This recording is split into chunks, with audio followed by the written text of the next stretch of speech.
po ng Exodus. At sa pagpapakilala po ng ating Panginoon, sana yung pagpapakilala nyo ngayon as you hear the word, is it will really have a profound effect po sa inyong pananampalataya. Mas lalalim pa po yan, mas lalo kang may love kay Lord, and mas lalo kang tutugon in faith and obedience, and hopefully yung heart mo rin mas magiging tinatawag na missional, mas lalo mong ipagkakalat, ibabahagi ang Panginoon.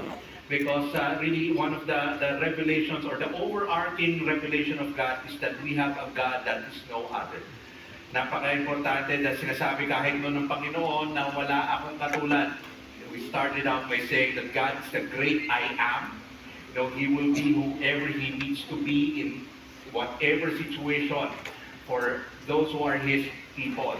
Kaya nga wala rin siya katulad, and He also shared His personal name, the Lord. Yeah. Personal name ni Lord, or yung tinatawag nating Yahweh.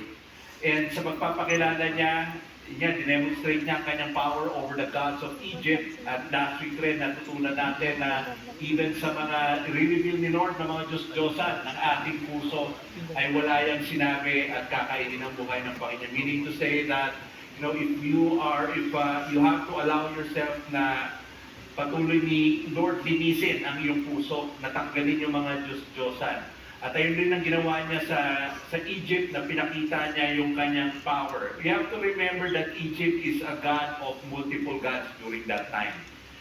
Multiple deities, ika nga, yung Diyos-Diyosan.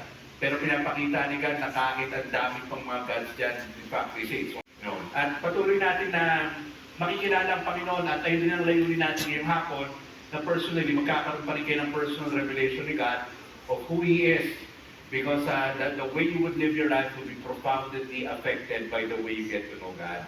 At bago ko simulan itong pangatlong linggo natin, may gusto kong tanong, sino dito tuwa ka, nanalo ang linggo mo, di ba?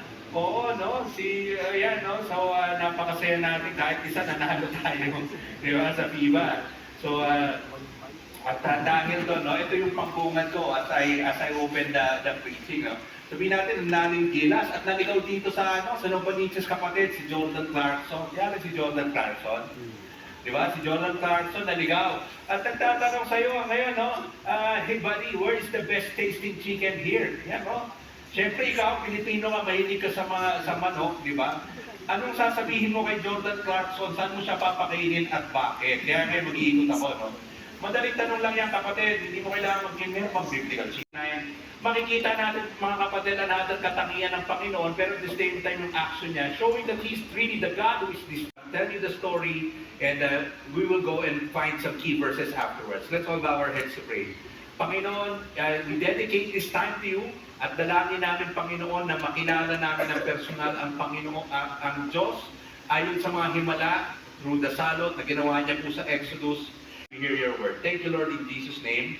Amen. So nauna na natin tinalakay, di ba, yung pagpapakilala ni God, yung plagues ng dugo, ng mga niknik, at ng mga palaka.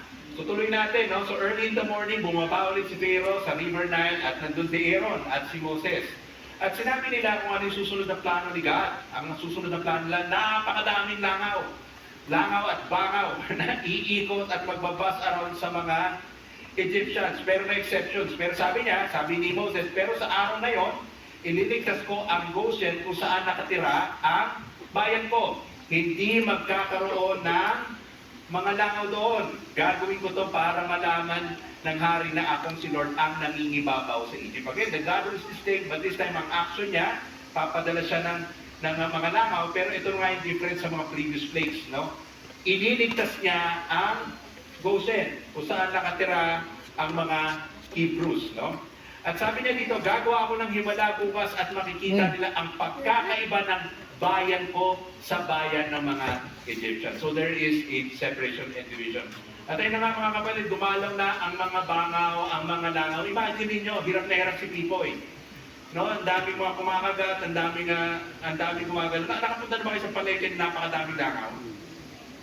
Nakapunta na ba kayo sa isang lugar na talagang pag may namatay na hayop o animal, di ba ang dami mga langaw? No, isipin mo, ang dami-dami niyan. Pero mga kapatid, no, dito mga kapatid sa Goshen, the flies stay away. At yun, tinawag ulit ni Vero si Moses Aaron. Sabi ko, sige, papalayain ko kayo, offer your sacrifice to your God, pero you must not go far. Pero ipag-pray mo kay God. Ito nila yung flies, no? And then Moses prayed, and the next day the flies left. Pero ang problema, si Pharaoh, he broke his promise. At sabi niya, ayokong palayain yung mga Hebrew slaves. So Exodus 9 na, pumunta ulit si Moses kay Pharaoh. If you refuse to let my people go, na yung binabasa mo. Si God, yung word niya ay ilaw. Kaya dear Christian, I also pray na huwag mo yung habit na nag-take notes ka pag may preaching. Bakit? Kasi minsan, kahit nag-preach si Pastor, minsan may sasabihin sa inyo, Holy Spirit, sulat mo kasi para sa iyo. Alam mo ba kung ba't ka pumupunta dito sa akin? Huwag sana because of moral obligation. You go here because you want to experience and hear from God. Kasi another week na naman will be coming. It's another week of mission for God. Amen ba? Kaya tayo may mga nalili at may mga pansulat so we can take notes yung mga iririnig sa inyo. Amen ba?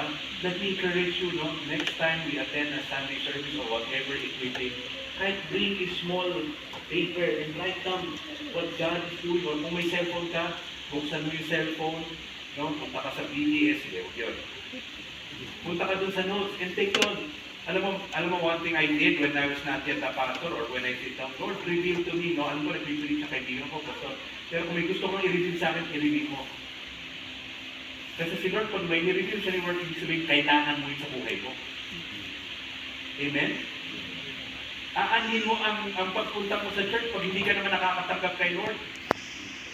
Make sense, mga kapatid? Aanhin mo ang church pag... Oo. Hindi lang para malaman kung tama o mali. Okay naman yun.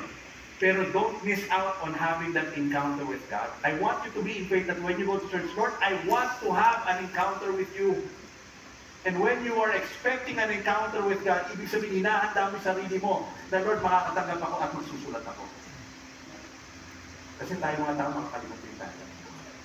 Amen. I say this with love, kapatid. We need to take down notes. At syempre, pag nag-take down ka ng notes, ako, no, when I was a student, yung pag-take down ko ng notes, sumusunod sa akin ay hindi kailanman nanakad sa kadiliman, kundi magkakaroon na ilaw sa buhay. Bakit napaka-importante ito? Kasi tayo mga kusabi, hindi tayo perfect. Ano ba di ba may ginagawa pa sunod sa buhay niya? Hindi mo yung ganun mo, mukha pang perfection na yan. Namin pa yung perfection siya. So, pag sabi ko, huwag ka ng Lord. Ang daming mga bagay sa atin. Gaya nga sabi natin sa second week, may mga idols na inaalis pa rin sa atin si Lord. May mga bagay sa buhay natin na kailangan ng ilaw ng Panginoong Hesukristo. Amen po ba? May mga bagay sa atin na ginagawa natin na pag nalaman ng ibang kahiyaya, ayan yung mga ginagawang may kadiliman pa tayo. Ang dami pang binabago sa atin ni Lord. Amen? Buti na lang hindi pa nag-give up si Lord sa atin. Alam mo kapatid, pag sinabi mo ang ilaw, ibig sabihin rin may pag-asa ka. Kasi may mga bagay ka minsan na gusto mong baguhin pero hindi mo mabago. Pero may pag-asa ka dahil si Jesus Christ ang ilaw mo. Minsan ba sa mga mag-asawa nag-aaway ba kayo? Hindi ka na nakikinig, wala ka ng oras sa akin. Nagtatrabaho ako. Ayan na nga yung pera, hindi pa yun. Bakit pa pala yung sumit-sumit mo? Sabi ko rin hindi mo si Pastor may problema. How are you in your marriage relationship? Puro na lang ba kayo away? Walang tigil ng gulo at nasaan ka araw? Hindi ka ba nagsasawa? Baka ayan, kailangan mo ng ilaw, kailangan yung dalawa ng ilaw ng Panginoon. Hindi kayo, you don't have to go far away from each other or further apart. Because may Jesus, yung mga pinag-aawayan nyo, yung mga pinaghirapan nyo, mas lalo gagamitin rin or para mas mapatibay na relationship. Kaya nga, di ba? Kanta ni Rodel, di ba? Muling ibalik ang tamis ng Pag-ibig, muling pagbigyan. Ano yun? Pusong nagmamahal. Pero hindi magiging posible